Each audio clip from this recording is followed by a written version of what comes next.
Bonjour tout le monde, mon nom est Vincent Fournier et bienvenue dans ce nouvel épisode de Propulser vos affaires.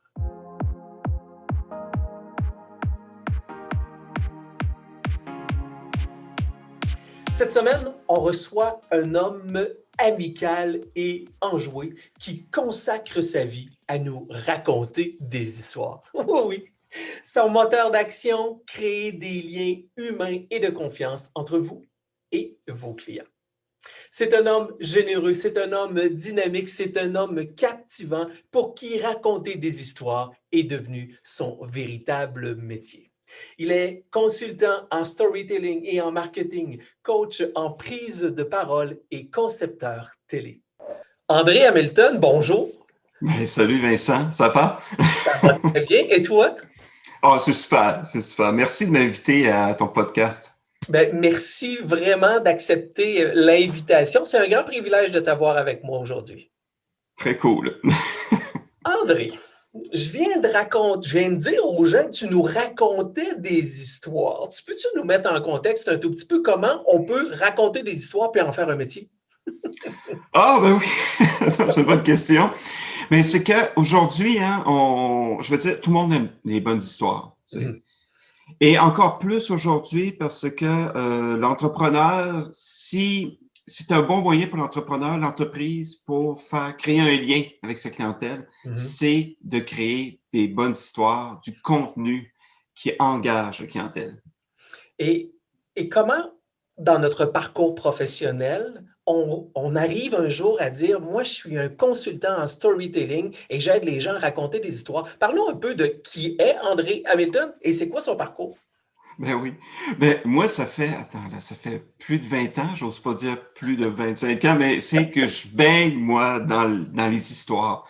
Tu sais, j'ai commencé en cinéma, en télévision, j'ai réalisé des séries web, je fais des concepts télé et tout ça. Et moi, là, c'est ça que je fais, moi, au quotidien. Tu sais, j'écris des histoires, j'analyse des histoires, je développe des histoires, que ce soit pour des entrepreneurs, des entreprises, ou que ce soit plus pour la télévision. Mais comment ça se fait? Ben, c'est parce que j'ai étudié, moi j'ai eu la chance, j'ai étudié à l'INIS en écriture dramatique. J'ai eu Jeannette Bertrand comme Oh, quand même. professeur, tu sais. Et de fil en aiguille, c'est drôle parce que moi, ma vie est comme ça, tu sais, les opportunités se présentent, et je dis, ah tiens, ça peut être intéressant, j'avance, j'apprends. Puis le contenu, c'est le fil conducteur, moi. Créer du contenu, c'est le fil conducteur de toute ma carrière. Tu sais. On m'a demandé d'être formateur en télévision. Après, on m'a demandé de faire des séries web, etc. Et là, tu sais, voilà quelques années, j'ai eu la chance de croiser la route de Mylène Paquette, tu sais, l'aventurière qui a traversé à la rame, là, en solo, l'Atlantique Nord. Puis elle me parlait, ben, je vais faire un TED Talk et tout ça. Est-ce que tu peux m'aider au contenu? Mais le contenu d'une bonne conférence, c'est du storytelling à l'état pur, ça. Et comme ça, je l'ai aidé. J'ai aidé plusieurs conférenciers, Marie-Josée Richer, Éric Giasson, un petit peu toi, Sarah Zani, etc., Joanie Lacroix. Et de fait même, oui, j'aidais les conférenciers au niveau de leur conférence, mais aussi de leur branding, d'être plus visible sur le web. Comment on fait pour avoir du bon contenu sur le web qui va engager les gens? C'est ça le grand défi. Et c'est les histoires. C'est des histoires quand on ajoute des émotions à des faits. C'est ça le storytelling. C'est justement parce que, bon, on entend beaucoup ça depuis quelques années, le storytelling, c'est important, le storytelling, et on communique plus de la même façon. Là, tu viens de dire, c'est important de créer des liens, de raconter des bonnes histoires pour connecter avec notre public, notre audience, notre clientèle. Et tu dis, c'est ça, le storytelling. Peux-tu exprimer un tout petit peu plus pour les gens qui nous écoutent, c'est quoi véritablement du storytelling? Qu'est-ce que ça fait véritablement? Qu'est-ce que ça mange?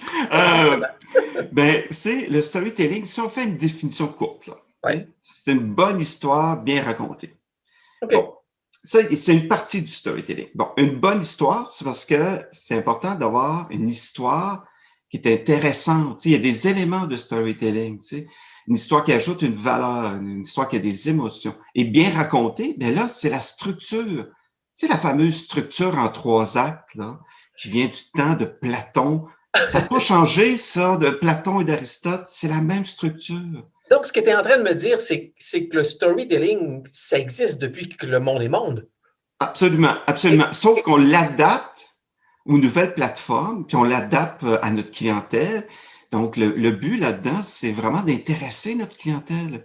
Le but, là, il y a 3 C dans le storytelling. ah oui, allez. Capter l'attention, Oui. captiver et convaincre. Super Donc, intéressant. On répète ça. 3 C du storytelling pour les oui, gens qui nous écoutent. oui. Capter Capte l'attention, captiver et, excuse-moi, j'ai échappé le dernier. et convaincre. Et convaincre, évidemment. Oui, Convaincre. Donc, on est beaucoup dans une approche qui est semblable à ce qu'on peut être au niveau du marketing. Parce que quand on parle du absolument. marketing, on parle beaucoup à la base d'aller captiver, susciter l'intérêt. Ensuite, on parle de convertir sans faire un allié pour ensuite, effectivement, aller chercher une vente, un appel à l'action. Donc, on va Absolument. persuader. C'est un peu le même principe. Oui, oui. Mais le storytelling, à la différence, pour moi, le storytelling, c'est authentique en premier. Hein. Je veux dire, c'est David Ogilvy, c'est le publicitaire dans les années 60. Là, Ouais. il disait de raconter une vérité, mais une vérité fascinante. Et c'est ce côté-là qui m'intéresse dans le storytelling. Donc, c'est de prendre, c'est peut-être la bio de votre entrepreneur ou le parcours de votre entreprise, mais c'est de la mettre en lumière pour que ça intéresse les gens, pour qu'ils soient captivés, qui ont envie de peut-être aller voir l'autre contenu que vous avez déjà publié sur Facebook, d'aller voir votre chaîne YouTube, d'aller sur votre site web et de peut-être s'abonner à votre newsletter, peut-être vous suivre sur une autre plateforme. C'est ça. Mais c'est de vraiment humaniser, excuse-moi, c'est humaniser. On achète un produit ou un service, on achète l'humain qui est derrière. Mhm. Donc, c'est mettre l'humain en avant-scène. Donc, c'est vraiment ça, humaniser. Et j'adore le mot humaniser parce que, bon, tu le sais, moi aussi, à quel point pour moi, le volet relationnel en affaires est fondamental. Et à la base, ben, c'est l'humain qui est derrière tout ça.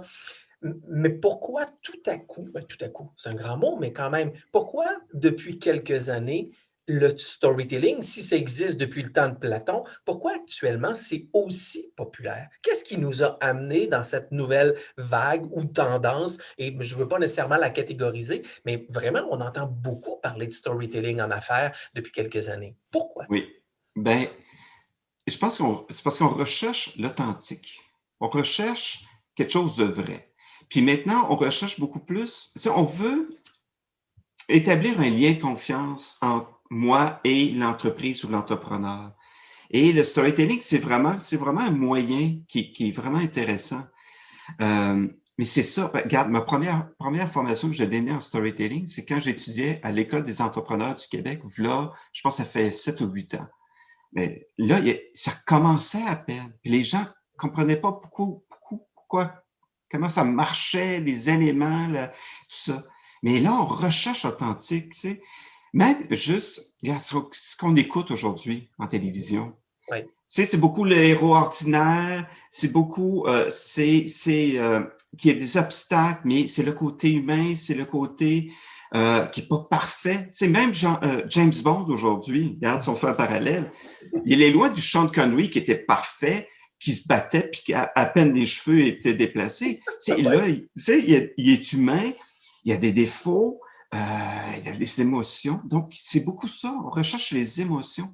Et c'est vraiment vraiment un moyen de transmettre les émotions.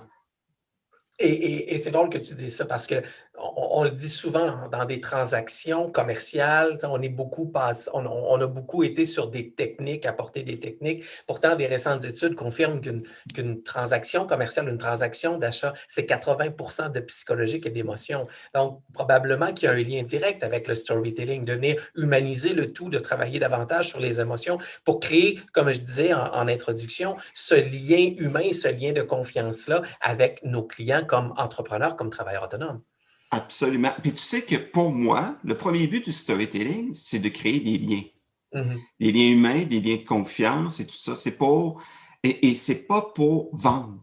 Pour moi, là, c'est pas automatique, là. Tu sais, donc, on travaille beaucoup plus à moyen terme, à long terme. C'est pour créer vraiment ce lien de confiance et que les gens, s'ils ont une bonne expérience, tu sais, avec notre produit ou notre service, mais ça va être eux après, les porteurs de flambeaux. C'est eux qui vont porter l'histoire qui vont raconter l'histoire, ils vont dire « Hey, j'ai adoré ce produit-là ». Parce que c'est le bouche-à-oreille, là, c'est très fort encore aujourd'hui. Mais là, ça se fait beaucoup plus par l'Internet, les médias sociaux. Mais c'est ça. Donc, c'est vraiment plus à moyen et long terme, tu sais. Comme tu mentionnais, il y a une question de captiver et de convaincre par la suite, mais tu sais, il n'y a plus personne, de toute façon, on l'a déjà dit à maintes reprises, qui veut se faire vendre quelque chose à tout prix. Et c'est là où le storytelling devient davantage un mode attractif, un mode de persuasion, développer des relations. Et de toute façon, on le sait très, très bien, hein, et la confiance, qui est le ciment de n'importe quelle relation d'affaires, ben, à la base, doit passer par l'établissement d'une relation. Donc, je pense qu'il y a vraiment un lien très présent entre le storytelling, le marketing d'aujourd'hui et cette, disons, humanisation des affaires depuis quelques années. Oui. Tu me parles de structure, tu me parles du méchant, tu me parles des émotions, tu me parles du bon. C'est quoi une bonne structure de storytelling? Tu sais, si on a une bonne histoire, là, ça a l'air de quoi? Ben, c'est très simple, hein. Premièrement, là, le premier truc, c'est l'accroche. OK. Faut que tu m'accroches. Tu sais, parce que capter l'attention, comme tu disais. exactement. Donc, c'est vraiment faux. On a quelques secondes, hein, pour accrocher. Autant notre clientèle ou une clientèle potentielle, c'est vraiment, est-ce que tu as un titre accrocheur? Y a-tu quelque chose d'intéressant? Tu sais? Et ensuite, ben, c'est comme un peu un film. C'est les 3 actes, tu sais. Début, milieu, fin. Puis à la fin, il y a le call to action. Tu sais, ça, c'est très important. Donc, les 3 parties, par exemple, tu sais. Et puis, on peut faire ça très simple, hein. C'est problème, solution, résultat. Ça, c'est très, très simple. Par exemple, tu sais, disons que toi, tu vends un produit extraordinaire qui enlève les taches, hein, sur les chemises, OK? Ben, on pourrait très bien mettre en scène, ça, si je raconte une histoire, tu sais, qui vraiment, quelqu'un qui a, donc, moi, j'échappe une tache de café, ça, c'est mon problème, tu sais, c'est le problème. La solution, ben, je découvre ton produit, et à le résultat, ben, là, je peux faire par exemple, mon pitch devant des investisseurs, puis je réussis, il y a une finalité. Puis qu'est-ce qui est important, c'est le happy end. Là, tu sais, le happy end américain, là. La fin extraordinaire que tout le monde rêve, puis qui font « Oh, wow! » Oui! Mais c'est ça, parce que on doit, quand je vais avoir lu ton contenu ou avoir regardé ta vidéo, je dois ressortir avec une émotion positive. Okay. Je vais sortir vraiment que j'ai envie, parce que tu sais, les émotions positives, c'est ça qui est le plus partagé.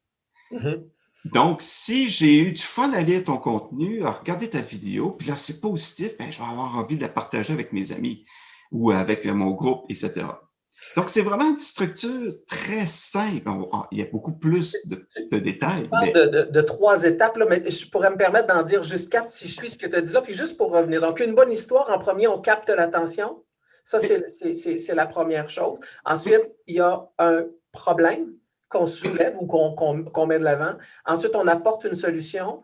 Et finalement, on propose un résultat, logiquement, un happy end, une fin heureuse pour qu'à quelque part, on transmette une émotion positive. Et tout ça va aller chercher un lien, créer un lien, comme on mentionnait, de confiance. Exactement. Avec... Exactement. Exactement. Tu sais, comme par exemple, si, disons, ben, tu fais la bio de l'entrepreneur. Oui. Mais là, tu suis son parcours. Donc là, mais il faut que tu commences. Il faut que ça accroche dès le début. Puis après, tu suis son parcours. Hein. Par exemple, moi, j'ai travaillé avec Marie-Josée Richer un peu. Oui.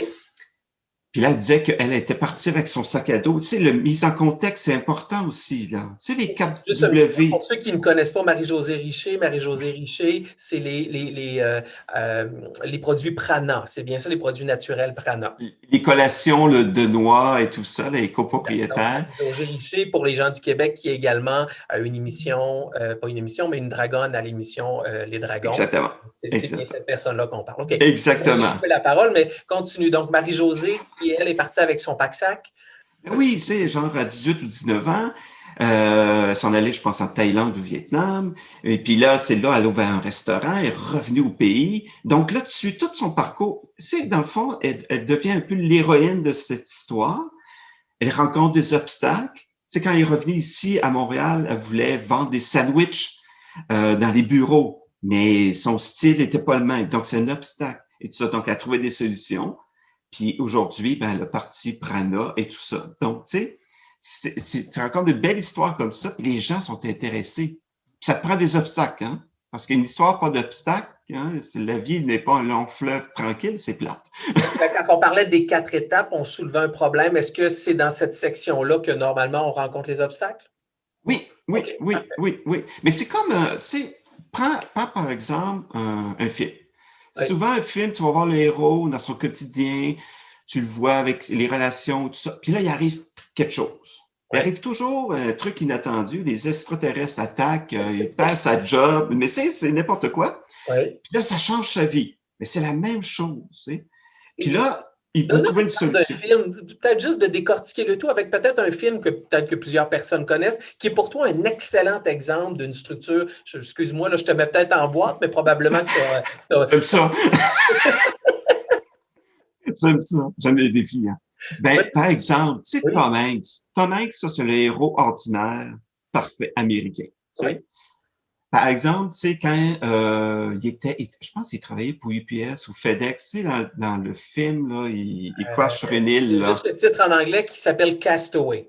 C'est C'est bien ça? ça. C'est Avec son ça. ballon Wilson, on parle du même film? Oui, exactement. Tu sais, au début, on le voit au travail, on voit la relation avec sa famille. Je pense que c'est Thanksgiving ou Noël qui approche. Tu sais, on le voit. Et là, il arrive le crash. Exact, Et là, il faut qu'il trouve, lui, c'est problème, solution, problème, solution, problème, solution, etc. Hein? exactement. Et ce qu'on aime aussi, c'est que des gens, lui est ordinaire, qui trouvent des solutions par lui-même. Ça, on aime ça, les gens débrouillards. Tu sais. C'est pour ça que un héros ordinaire, c'est intéressant parce qu'on peut s'identifier. Oui. Tu sais. C'est ça qui est intéressant. Donc, il trouve, tu sais, obstacle, solution, puis à la fin, il décide, OK, je vais essayer de m'en sortir, se fabriquer un radeau. Et à la fin, c'est la happy end. Tu sais, je veux dire, il y a une ouverture et tout ça. Donc, tu vois, c'est à peu près ça, tu sais. C'est très, très intéressant. Et ça me ramène dans mon enfance, dans les traditionnels films d'enfants, les films de Disney.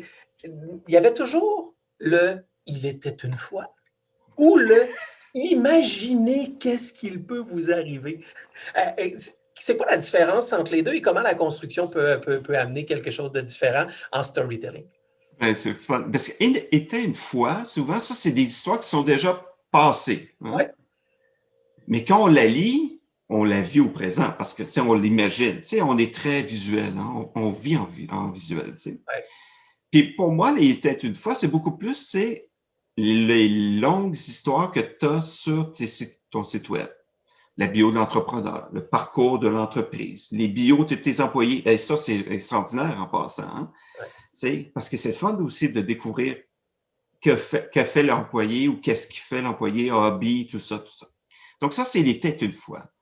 Mais imaginez que, et là, on revient, là, tu sais, c'est plus comme problème, solution, résultat.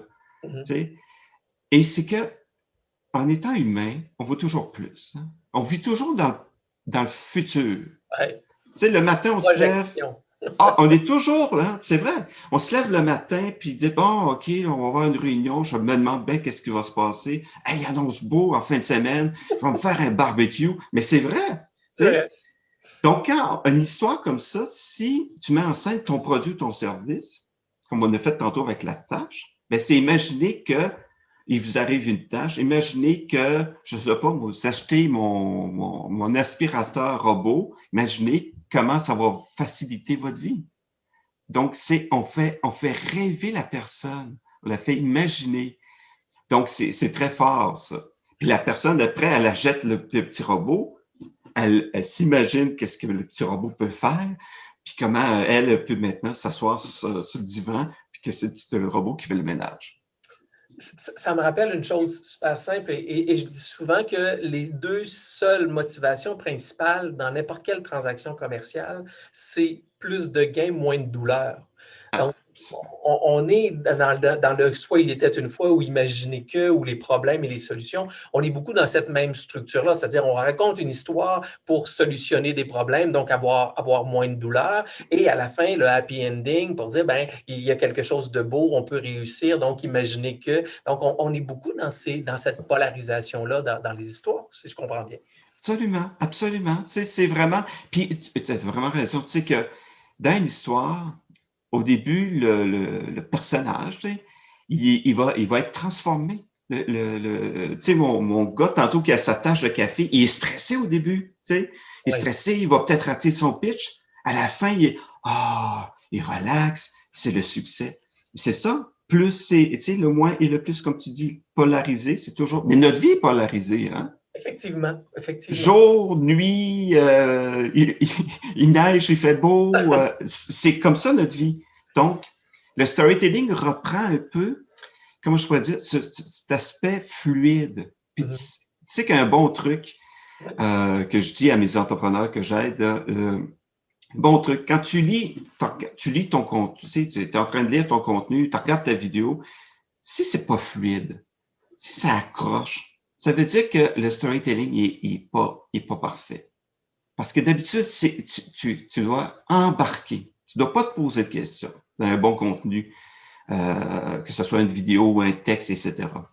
Ça me fait penser à la citation que je vais essayer de me rappeler de Steve Jobs qui disait que la simplicité est la plus grande sophistication, quelque chose du genre qu'il disait. Donc, c'est un peu ce que tu dis, tu sais, une histoire, quand c'est trop compliqué, on perd le fil.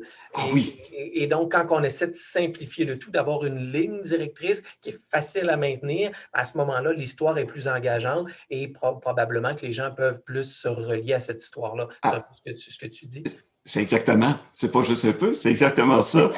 Puis aussi, tu sais qu'un bon truc, Oui. ça c'est Pixar, c'est la boîte de production, l'animation qui font tous les bons films d'animation. Eux, ils commencent par la fin.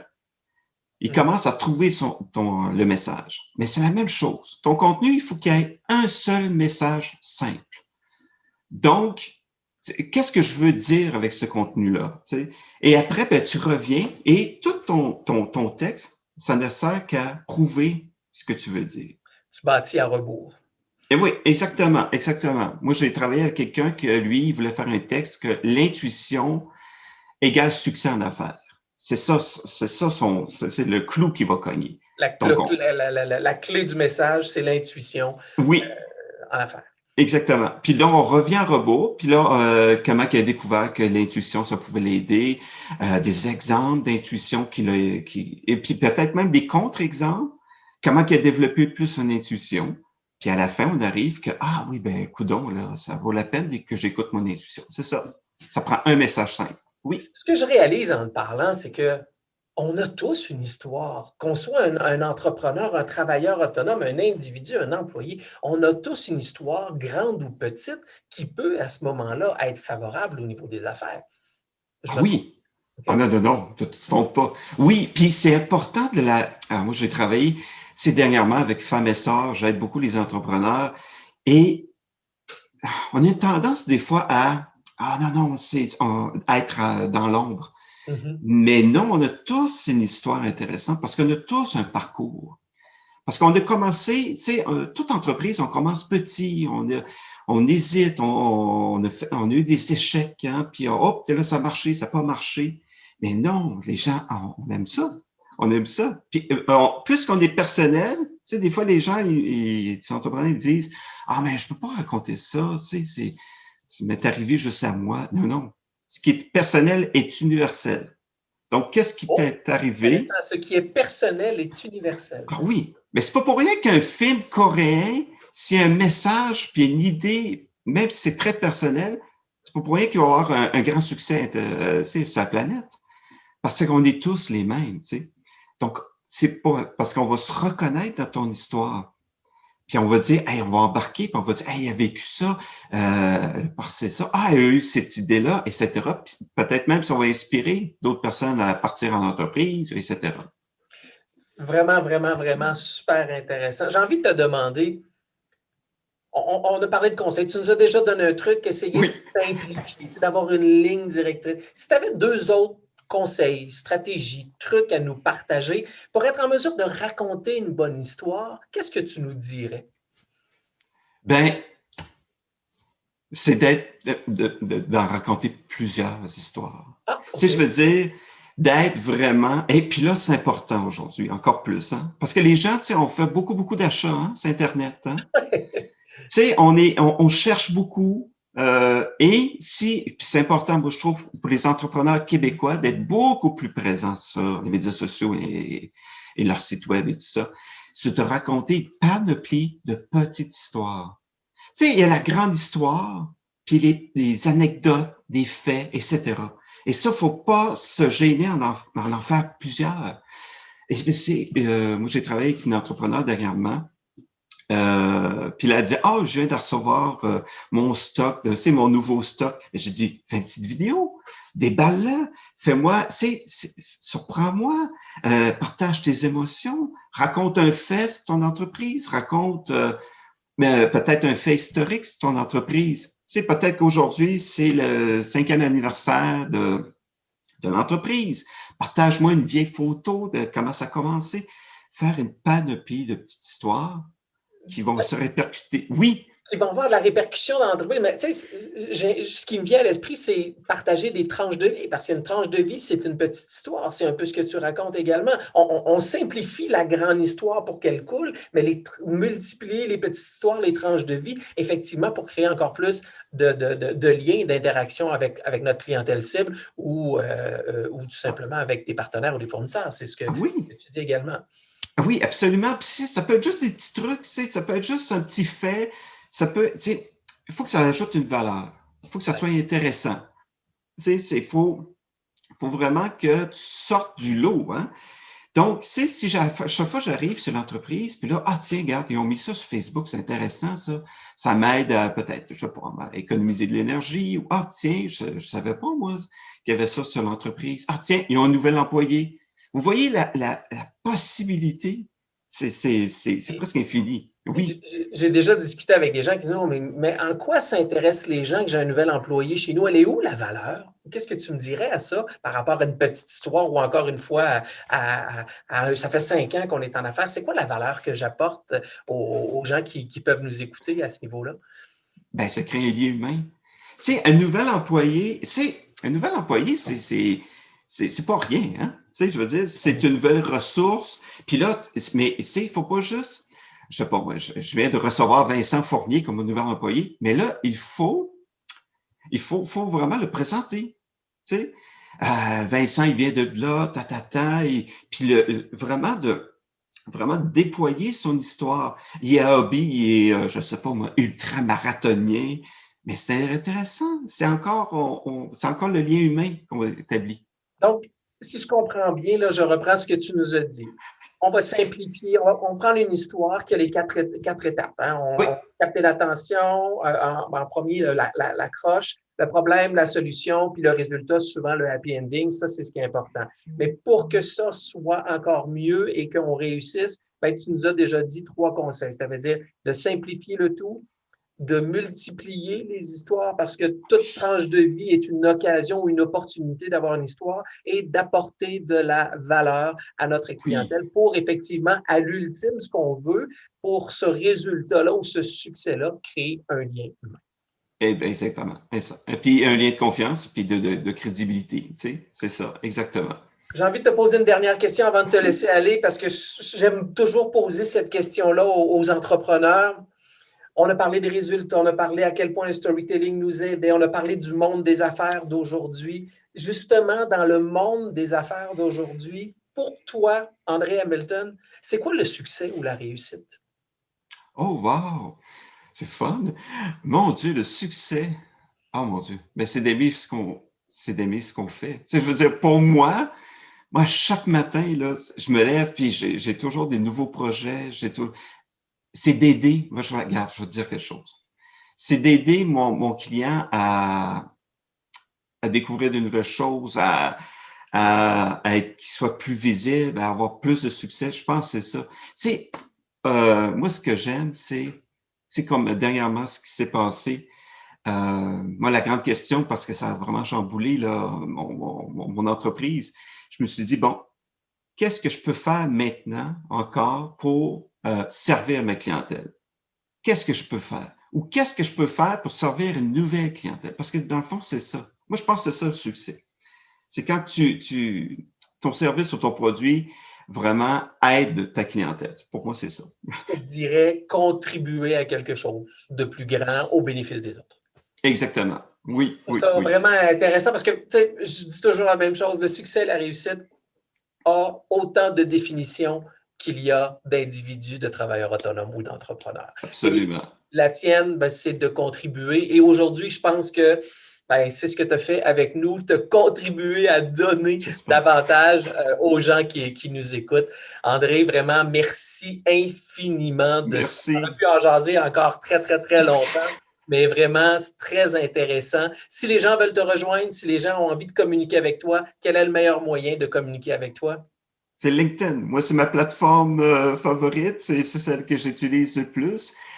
Puis je donne des formations aussi et vous pouvez me suivre. Puis je fais des petites vidéos de temps en temps là, sur ça. Puis gênez-vous pas. Si vous avez des questions, là, contactez-moi. Je vous invite alors tout le monde à aller voir le profil LinkedIn, à lui envoyer une invitation, de faire en sorte que de rencontrer cet homme-là que vous avez constaté comme moi. Moi, je le savais déjà, mais vous venez de constater à quel point il est généreux et captivant. André Hamilton, un immense merci de ta présence. Pour vous, merci infiniment d'avoir été présent à cet nouvel épisode de Propulser vos affaires. C'était Vincent Fournier qui vous dit ciao tout le monde et on se revoit pour un prochain épisode. Bye!